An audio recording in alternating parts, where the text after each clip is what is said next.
السلام علیکم ورحمت الله وبرکاتو. یو ځل بیا خوش آمدید ټول ناظرینو ته په صاحبزاده سټوډیو پودکاسټ پروګرام کې.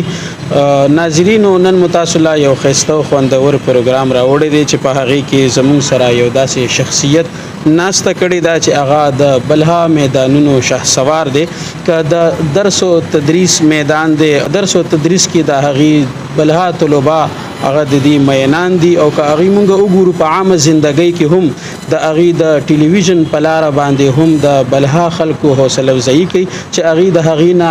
بلها پوښتنې اسلامي مذهبي کوي او هغې د هغې جوابات ورکوي. او د خطابت په میدان کې هم یو عظیم شهسوار دی، علامه مفتی اکرام الله جنیدي صاحب. هغې مونږ سره په دې پروګرام کې ناسته کړې ده. هغې ته په دې پروګرام کې هرکلی وایو. السلام علیکم ورحمت الله وبرکاتو. وعلیکم السلام ورحمت الله وبرکاتو. ډیره زیاته مننه د ستاسو د راتلو او د ستاسو د مینې او د محبت یو جهان مننه. جزاک الله جی. ډیر خوشاله شو چې تاسو سره د ناستې موقع په لاس باندې راغله. مفتی صاحب مبارک څنګه زمونږ ترتیب دی، هم د هغې په ترتیب باندې به مونږ تاسو نه اولنۍ پوښتنه دا وي چې جناب علامه مفتی اکرام الله جنیدي صاحب په کومه خوره باندې وزیږېدو او په کوم سن کې وزیږېدو؟ ډیره زیاته مهرباني اول یو ځلې بیا او د ستاسو د پروګرامونه چې کومه سټوډیو صاحبزاده سټوډیو تاسو جوړه کړې ده او د هغې نه په مختلفو موقعو باندې چې کوم پروګرامونه د نظر لاندې راغلي دي زه هغې هم ستاینه کوم. جزاک الله. کوم علما کرام تاسو راغواړئ او هلته کوم د مسل مسایلو یا په یو موضوع باندې بحث کیږي د هغې هم ستاینه کوم. او د نن سبا د زمانې او دغه سوشل میډیا په دور کې چې څومره نور څیزونه د معاشرې په منډه کړې ده او د خلکو ذهنونه یو طرف ته بل طرف ته اړوي، دارنګې دا یو ښه کاوش دی چې تاسو کوم یو کار شروع کړی دی. د ما د طرف نه بس تاسو دپاره داد هم وي او عاجزانه دعا به هم وي چې خدای مو په دغې کاوش کې او په دغې هلو ځلو کې او په دغې تسلسل کې الله مو کامیاب او کامران کا. پاتې شو زما زیږېدل او زما پیدایش دا د خیبر په سیمه باندې چې مشهوره سیمه ده د سلطان خیلو او بیا دننه سلطان خیلو کې د اعظم خیلو چې کوم خیلونه دي په اعظم خیلو کې زما د خیبر په سیمه باندې د ایوب کلا نه لږ بره وړاندې د مزرینې په نوم باندې یادېږي. هلته دغه دنیا ته زما زیږېدل شوي دي او تقریبا 1988 کې زما پیدایش شوی دی او یا لږ مخکې یا لږ وروستو او داسې یو کورنۍ کې چې هغه کورنۍ د ټرانسپورټ سره او دارنګې د ګاډو سره او د دې سره تعلق ساتي. زما والد صاحب ټرانسپورټر او خدای پاک د اوس هم له ډېر عمر سره د صحت ورکړي، خو د هغوی په کور کې د زیږېدل زما دپاره باعث د فخر او د برکت ځکه دی چې زما والد صاحب د نیکانو د صلحاو او د خپل علاقې خاص کر د مشایخو ډېر محب او الله کرم دی چې زه یو د ښه پلار یو بیکاره زوی یم. بیکاره خو ورته نه شي ویلی، ډېر بختور زوی یې. تاسو کوم ابتدایي تعلیم دی هغه تاسو کوم ځای کې حاصل کړی دی؟ چې کوم د سکول تعلیم دی د مونږ کور مخې ته یو پرایمري سکول او ما ته اوس هم رایاد شي ما به سکول نه به پټېدم ډېر زیاته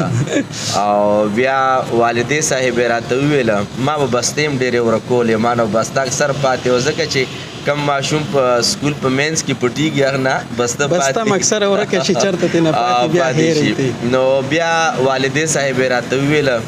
چې پلار به م وهلې ډبولې وې چې سکول وایه او تره مو الله دې هغه مو بخي، هغه به هم در سره ډېر کوشش و. خو چې یو ورځ یې مور راته ویل چې ما خپل خاوند ته یعنې ما والد صاحب ته ویل چې دا ماشوم هم ډېر وډبولو وټکولو خو په ډبېدو نه ټیکېږي، لږ نصیحت ورته وکړه. او ما ته هغه نصیحت اوس هم رایاد دی. مونږ په کور کې یو دیوال په دا ګوټ کې مونږ به چیلې تړلې او په دې ځای کې زه ناست وم، ما ژړل او سکول نه راپټ شوی ما چې اوس بیا پلار وهي نو پلار راله راغی او ما ته وایي چې بچې ماشومتوب واقعیات نه هېرېږي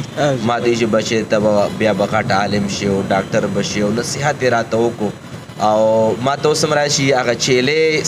سر کې خوشې کړې وې او د چیلو تړلو والا ځای کې زه ناست وم او ټوپۍ مې هغه سرکاري سکول ټوپۍ مې اچولې وه او دا پپړ مپړ یم بل طرف ته تللی و خو والد صاحب راته نصیحت وکړو او ما ته وایي چې بچې او هم د نه خو نصیحت درته کوم بیا مور راته وایي زه به تاله انډم پخوم ما انډه به ډېره خوښه وه ما ته زه به تاله انډم پخوم خو سکول وایه او اوس هم درله پخوم بیا یې راله انډم پخه کا بس هغه یو خبره وه د والد صاحب هغه نصیحت او د مور هغه گفت به ورته ووایي دعا به وه به دا خبره مو په زړه کې کېناسته او ابتدایي تعلیم مې چې د کم سرکاري د پرایمري سکول نه شروع کړی درېیمه پورې ما هلته وویلو او د درېیم نه بعد بیا زما مشر ورور ما نه مشر چې کم دی هغه په یو پرایویټ سکول کې و نو بیا مشر ورور راته وایي چې ته ده سره بس اوس داخل شه نو بیا زه یو سکول دی ګرامر هاوس پبلک سکول اوس هم شته دی هغې کې زه بیا ما څلورم کې داخله وکړه او بیا هغې نه بعد اتم پورې زما سبقونه ویلو اتم نه بعد بیا چې کوم مدرسې سبقونه وو هغې طرف ته متوجه شوم خو د مدرسې د سبقونو متوجه کوي دوم هم یو لکه څنګه د طالبې د سکول د طالبي او سټوډنټي چې ما شروع کړه هغې دا پس منظرو او مدرسې ته مایله کېدو دا پس منظرو چې مونږ کلي کې یو دوکان و مونږ په خپله ژبه کې ورته اټی وایو اټی نو هغه اټی کې به مونږ کېناستو نو مونږ له به یو سپین ږیری بابا به راکوزېدو د دوکان هم د ما د هم عمر چې کوم کلاس فیلو مو هم عمر مو د والد صاحب دوکانو نو دله به دغه سپینګیري بابا به راکوزېدو او موږ سره به کېناستو نو به هغې به موږ ته ډېر نصیحتونه کول چې کله وفات شو نو په دې وخت کې اعلان وشو چې حاجي صاحب وفات شو موږ ډېر خفه شو نو موږ واړو نو موږ خپل منځ کې وویل چې موږ هم جنازې له ځو نو چې جنازې له لاړو نو جنازګاه سره نږدې یو مدرسه وه چې کله جنازه وشوه واپس د مونږ مدرسې طرف ته راغلو نو ماشومانو سبقونه ویلو حفظ یې کولو بس هغه وخت کې زه په یو کړکۍ کې ورته ولاړم نو ما کتل چې د ماشومانو د قرآن کریم حفظ کولو بس هغې جنازې نه بعد دغې کړکۍ کې ودرېدلو او زما هغه دین مدرسې طرف ته راغیب کېدلو او ما ته اوس هم یاد چې 14 روپۍ د مدرسې داخله وه او مور راته ویل چې دا واخله پیسې 3 روپۍ را سره خپلې وې او 10 روپۍ راله مور راکړې او بیا هم په هغه مدرسه کې مداخله وکړه او زموږ کور نه تقریبا نیمه ګنټه 35 منټ پیدل سفر و په هغې مدرسه کې مو د حفظ آغاز وکړو نو د سکول آغاز مو داسې و د مدرسې نو بیا مو حفظ آغاز چې وکړو حفظ آغاز مو وکړو خو بیا حفظ کې ما یو نیمه سپاره حفظ وکړو نو بیا هغې کې ما یو استاد و د حفظ ما ته ویلی چې بچې داسې وکړه چې د حفظ په ځای باندې ته علم شروع کا او تا کې زه داسې صلاحیتونه وینم چې ته به علم پوره کړې داسې نه چې حفظ در نه پاتې نه شي بیا یوه نیمې سپارې نه بعد مو بیا همغې استاد سره هغه ابتدایي کتابونه نور الظلم کتاب او مفید الطالبین او زاد الطالبینو ترجمې چې کوم ابتدایي کتابونه هغه مو سره شروع کړل او هغه را سره ډېره مینه وکړه او په دغې دین طرف ته بیا مو چې کله علمي چې کوم سفر دی دا مو شروع کړو آغاز مو کو د هغه استاد سره نو بیا د دې اختتام په کوم صورت کې وشو بیا داسې وشو چې کله ما هغه وخت کې شپږم کې به وم یا بوم کې وم نو ما به مدرسه هم ویله سیکنډ ټایم کې او اتمه پورې مسکول هم ویلو نو بیا د مور او د پلار په دعا سره او په اجازې سره او د استادانو اجازې سره بیا ما سکول په اتم کې پرېښودو او بیا کارخانو کې ام المدارس جامعه جنیدیه غفوریه دغه مدرسې ته بیا زه راغلم او مشر ورور ما هغه وخت کې کراچۍ کې و هغه زه نه پرېښودم چې لسم به پاس کې او بچه هغه څنګه کراچۍ ته لاړو نو زه بیا راغلم او ما بیا د جنیدیې مدرسې ته د راتلو هغه هم یو داسې پس منظر و چې مونږ کلي کې یو کس وفات شو او په درېیمه باندې میلاد شریف او زما استاد محترم شهید اهل سنت جناب شهید نور الدین رحمت الله علیه هغې مبارک هغه تقریر له راغلل نو بیا یې زه راوغوښتم او ما ته ویل چې بچی که تا خوښه وي زه به تا ځان سره جنیدیې مدرسې له بوځم او ربیع الاول میاشت وه میلادونو میاشت هم وه او دا مرګ هم پکې وشو په هغه وخت کې عمر څومره و چې په هغه وخت کې عمر د اندازې مطابق چې په اووم اتم کې ما دا سبق شروع کو او اتم کې مدرسه تقریبا 14-15 سال تقریبا همداسې ورته ووایه چې 15 سال یا 16 سال داسې خواوشه به و. په دې عمر کې بیا زه جنیدي مدرسې له راغلم او بیا ما سکول پرېښودو، بیا مو پرایویټ ایگزامز ورکړل ورته او بیا ایم فل پی ایچ ډي پورې. خو بهرحال ابتدا کې چې کومې خبرې ماته داسې رایادي لکه پرونی ورځې هغه تاسو ته وړاندې کړي. ښه جي ماشاءالله جزاک الله، ډېرې ښایسته خبرې دي. یو حقیقت کې انسان وایي چې مفتي صاحب ماته د خپل ژوند څومره خبرې دي ټولې راته په یو ځای باندې وکړي، دومره خوندورې قصې دي. خو ستاسو چې کوم علمي سفر دی په هغه کې خامخا د انسان هر یو استاد د سر تاج وي، هر یو استاد د انسان زړه ته نږدې وي. خو بیا هم په هغې کې بعضې استادان داسې چې د انسان ډېر زیات زړه ته نږدې وي، نو هغې کې ستاسو کوم داسې استادان مشهور استادان؟ یعنې چې بس تاسو د استادانو خبره وکړه، ما له استادانو پسې ژړا راغله. زما چې کوم استادان دي بهترین هغه ټول وفات شوي دي او که چېرې ما تذکره وکړه د هغې یو غمګین داستان دی ځکه چې زه نن تا سره دلته ناست یم او خبرې در سره کومه، دلته زه چا کېنولی یم او دا د چا یو خدمت. خو بهرحال زمونږ په چې کوم استادانو 3 استادانو شهید اهل سنت حضرت شیخ الحدیث نور الدین شهید رحمت الله علیه او شهید اهل سنت جناب شیخ الحدیث همایون صاحب رحمت الله علیه، شیخ الحدیث جناب عبدالعظیم شهید رحمت الله علیه او دارنګه زما یو دلته پښتنو کې کوم استادو حضرت شیخ الحدیث شیخ القرآن شاه منیر مولوی صاحب رحمت الله علیه او بل مې یو مفتی کورس کې استادو محدث پاکستان جناب شیخ المشایخ او مفتی المفتیین جناب شیخ غلام حیدر نقشبندی رحمت الله علیه. دا زما د ژوند د هغه 15 استادان دي علمي سفر کې چې هغوی سایه خو را باندې شته، خو د هغوی ژوند دغې دنیا کې نشته. هغه 15 واړه دغې دنیا ته دي. دارنګې زما چې نور څومره استادان دي که کوم ژوندي دي هغه ټول زه د ځان د خپل خاورې ګڼم. خو بهرحال د هغوی خاص زما په ژوند کې زما په سبق کې کردار. ماشاءالله تاسو یو پوښتنه زموږ دا ده چې کله تاسو علمي سفر مکمل کړلو نو د هغې نه بعد چې تاسو بیا د درس او تدریس آغاز کولو نو هغه مو په کم سن کې بیا د درس او تدریس آغاز وکړو او هغه مو په کوم ځای کې وکړو؟ داسې ده جي چې زه کله د مفتی کورس نه فیصل آباد کې چې کوم غلام حیدر نقشبندی رحمت الله علیه تذکره ما عرض کا، د دې 2009-10 کې زه د مفتی کورس نه فارغه شوم او مفتی کورس ما ټول سبقونه اوله درجې نه اولې درجې نه دوره حدیث شریف پورې ام المدارج جامعه جنیدیه غفوریه کې وکړو او بیا د تخصص مفتی کورس لپاره فیصل آباد ته لاړم، هلته مې 2 کاله مفتی کورس وکړو او هغې نه بعد چې زه بیا فارغه شوم نو د خپلو موجوده استادانو د مشایخو جناب ډاکټر نورالحق قادري صاحب دامت برکات مولا علیه نه او موجوده صاحب مبارک چې د هغوی په حکم باندې بیا زه په جنیدیه مدرسې نه فارغ شوم. په جنیدیه مدرسه کې زما بیا د دارالافتا چې کوم انچارج شوم فتوې مې به ورکولې. هغه وخت کې بیا زه سکول کې آی سی ایم سکول کې زه ټیچر شوم، بیا وروسته به کې ایز ا پرنسپل بیا ما کار کولو او بیا تقریبا داس مې ویم چې 2014-15 کې زه بیا واپس جنیدیه مدرسه کې درس او تدریس آغاز وکړو. الحمدلله اوس پورې روان دی. اوس هم هلته په جامعه جنیدیه غفوریه بالکل چې اوس هم جامعه جنیدیه غفوریه کې الحمدلله تدریسي هم دی او چې کوم اوس جمعات کې تاسو زما مېلمانه جامع مسجد زرغونی حیدرآباد دلته د تخصص فی الفقه والافتا مفتی کورس ته ویل شي د دې طلبه هم دي نو هفتې او د اتوار په ورځ باندې دلته مونږ د مفتی کورس درس ورکو او نور علما ما سره تشریف فرما دي. دارنګې جنیدیه کې چې کوم درس نظامی ده هغه ورکو او دارنګه ورسره زه ټي ټي سرکاري پوسټ ټیچر هم یم نو زما د سکول هغه حصه ده. تاسو خو دومره ډېر عرصه وویلې دا په دې وړه غونته زندګۍ کې په دې وړو کې شپو ورځو کې دا راغونډوئ څنګه؟ دا به زه داسې وایم چې په دې باندې زه هم نه پوهېږم. هلته کې د افتا کورس، هلته کې درس نظامي، هلته کې د ټي وي پروګرامات، هلته کې چې کوم دی د سکول مصروفیات چې بس دا ټول باندې زه هم نه پوهېږم چې دا څنګه روان دي. خو زه به صرف دا ووایم چې ما ته مور دعا کړې ده ماشاءالله ما ته مور دعا کړې ده او یو موقع باندې داسې وشوه چې چا ما نه پوښتنه وکړه د ستاسو غوندې ملګري چې دا ستاسو دا هر څه څنګه روان دي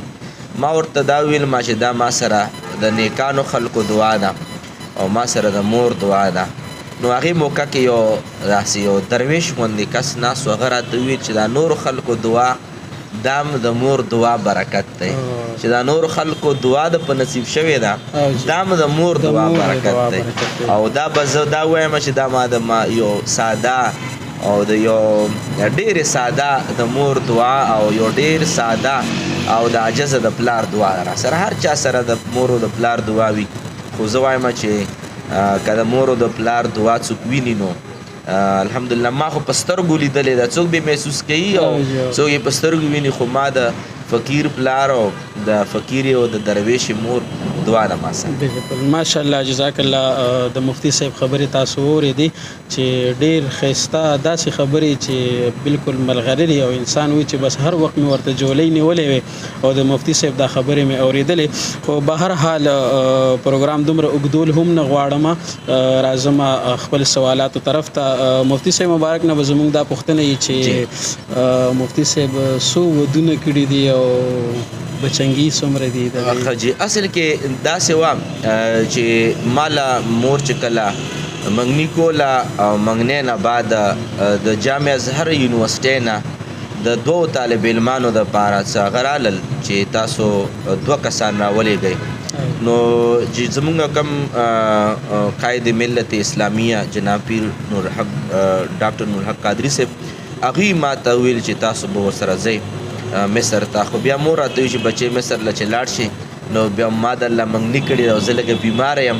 واده وکړه نو زه بیا مصر نه پاتې شوم او بیا ما واده وکړو او واده تقریبا 12 کاله ما واده وشول خو ما له خدای پاک بچي نو راکړي نه نارینه او نه زنانه ماشومان ضایع شوي خو بس قسمت داسې و بیا د خپلې مور په دعا سره او دارنګې د کوروالې په مشوره سره او بلکې د کوروالې په حکم سره بیا ما دویم واده وکړو او د دویم واده نه بعد بیا خدای پاک مالا 3 بچي راکړل د دویمې کوروالې نه 2 هلکان راکړل محمد طلحه جنیدي او محمد حماد جنیدي او هغوی ته مو اوس نه ماشومتوب نه جنیدي نسبت مو سره برابر کړی دی او بیا مې یو لور وشوه زهرا بتول جنیدیه نو هغه وشول او بیا ماشومه مې چې کله پیدا شوه کشره ماشومه نو بیا د هغې په 22 ورځ باندې د ما په کور کې د سلنډر دماکه وشوه او هغې سلنډر دماکې نه بعد زما دویمه کورواله اوس وځېده او دا ماړوکې ماشومه هم اوس وځېده خو بیا الله پاک فیصله او تقدیر داسې جوړ کړی و چې بیا ما دویمه کورواله چې دا وفات شو شهید شوه او دا کومه وړه ماشومه مو الحمدلله هغه بچ شوه اوس وځېده خو الله بچ کړه او الحمدلله اوسه پورې بچ ته نو ما 2 ودونه کړي فی الحال مې یو کورواله ده او دا مختصر ماشاءالله مفتی صاحب تاسو په خپل خاندان کې چې کوم تاسو خاندان دی نو هغې کې تاسو نه مخکې علما تیر شوي که نه تاسو د هغې ړومبنۍ ما عرض وکړو چې زما والد صاحب ساده مزاجه انسان دی هر چا باندې خپل پلار دروند وي او هغه هم څوک داسې نو والد صاحب هم عالم نو ورونو کې هم که دا خبرې اوري هغه هم ترانسپورټ سره تعلق ساتي بلکې زه به دا وایم چې زه به کومه سیمه باندې یم نو په دې کې اولنۍ د غونډې علاقې د ټولې علاقې اولنۍ فارغ التحصیل طالب علم اعزاز کا ملاوي کی دا ماته ملاوي دا ډیره غټه خبره ده چې د علاقې د پاره هم د یو فخر خبره ده چې داسې کس ماشاءالله بل زمونږ یو پوښتنه داسې ده حالان کې مفتی صاحب د داسې تپوسونو نه رانه لږ سیډم کولو خو ما ورته چې نه دا به خامخا مونږ خپلو ناظرینو ته ږدو په خپل ژوند کې په دې ټوله زندګۍ کې کم داسې یو شخصیت دی چې تاسو د هغې نه ډېر زیات متاثره یئ زه خو د یو څو شخصیاتو نه ډېر زیات متاثر یم ټولو نه اول خو که زه څوک ووایم چې چا نه متاثره یم او چا د جولۍ نه خیر ملاو دی هغه زما خپل مرشد پاک غوث زما قطب دوران جناب شیخ المشایخ جناب شیخ ګل صاحب مبارک رحمت الله علیه د هغې نه متاثره څه کې چې د هغوی جولای کې ما ژوند بدل شوی زه به داسې وایم. دویم چې ټول نه زیات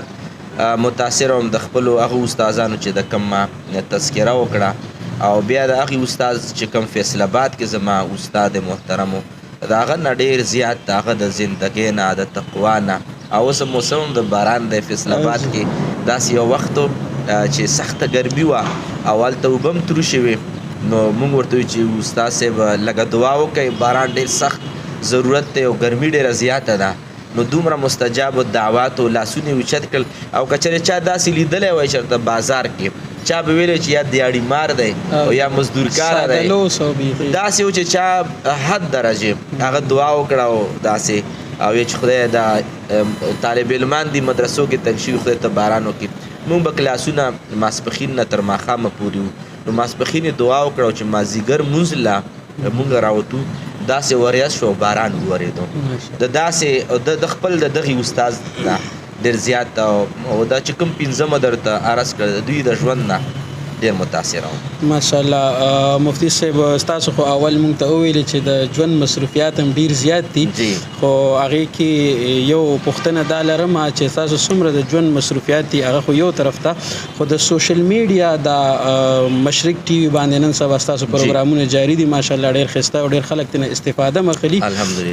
دې طرف ته ستاسو څنګه سوچ جوړ شو او څنګه ترتیب سره تاسو د چینلو طرف ته راغلئ؟ زه آی سی ایم ایس سکول کې ټیچر وم او زه په بیسمنټ کې ناست وم ما ته اوس هم رایاد شي اور ما 2012 یا 2013 به تقریبا داسې نن نه 10-12 کاله وړاندې نو زه ناست وم او ما یو دوست دی په پیمره ډیپارټمنټ کې دی ما کلاس فیلو د کلي کلاس فیلو ماجد خان نوم یې دی نو هغې ما ته کال وکړو چې مفتي صاحب څنګه د خوښه ده چې یو ورځ د ټي وي له راوغواړم او ما ورته ویل ټیک ده نو بیا یې زه راوغوښتم ای وي ټي خیبر ته او جمشید صاحب په دې موضوع باندې پروګرام یې ښودی و چې عصري او دینی علومو د یو بل سره څومره تلازم دی دوی دواړو څومره اهمیت دی نو په دې باندې یو بل سکالر وزوم نو بس پروګرام وشو سهار کې مارنینګ شو پروګرام وشو بس هغې کې بیا د وی ټي خیبر د مالکانو طرف نه کال راغی پروګرام زه ناست وم پروګرام نه وروستو چې دغې مفتي صاحب ته ووایه چې که موږ سره هفتهوار پروګرام کوي نو هفته پروګرام به وله ورکړو بس هغه هفته پروګرام ولګېدو او بیا مشرق چینل ته رالم مشرق چینل کې ما الله د مشرانو قدر وکړي تقریبا 9 کال مه دی زه مشرق ټي وي کې خدمات کوم گزارشات کوم او تقریبا هفته کې 15 ورځې پروګرامي پیر نه واخله ترجمې پورې او دغه تقریبا 10 کاله مه د هغوی سره وشوه. که تاسو د خپل پروګراماتو دا ټایمینګ دی او زمونږ د پروګراماتو اوس خو رمضان دی نو رمضان کې خو زمونږ پروګرام شیډول بدل وي خو د رمضان نه علاوه چې کوم هغه دی نو زمونږ مازدیګر کې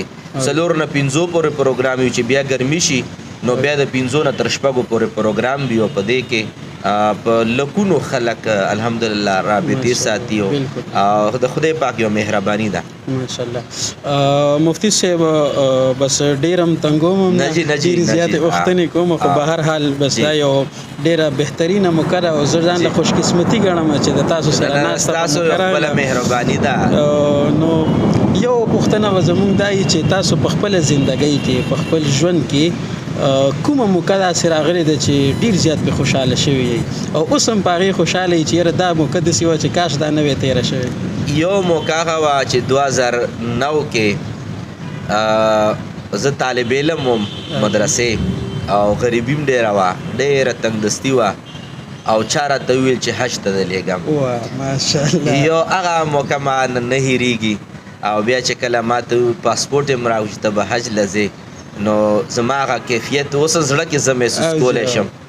او دویم نمبر موقع هغه وه چې زه په اول ځل خانه کعبې شریفې ته ودرېدم هغه ما نه بلکل نه هېرېږي او بل چې کله د حضور مبارک د روضې مبارکې ته زه ودرېدم اول د ژوند اولنی سلام دا ما په زړه باندې لیکلی او بل به دا م ووایم چې کله زما د خپل مرشد کریم بیعت په کومه ورځ باندې وشو نو ما ته د دنیا د فضا داسې ډېره ښکلې زه وایم چې که د دنیا ټوله ما سره خوشحاله ده داسې ما محسوس کوله او بله موقع د ډېره خوشحالۍ دا وه چې کله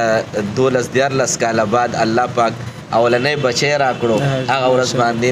زه ډېر زیات خوشحاله وم نو الحمدلله د هر ورځ د خوشحالۍ د ایمان او د صحت تاسو والا ژوند خو هر یو ورځ خوشحالي الحمدلله زه ډېر لاک شکر یم تاسو چې کومې خبرې مونږ ته وکړې د خوشحالۍ والا دا خو یقینا ډېرې د خوشحالۍ مرحلې وي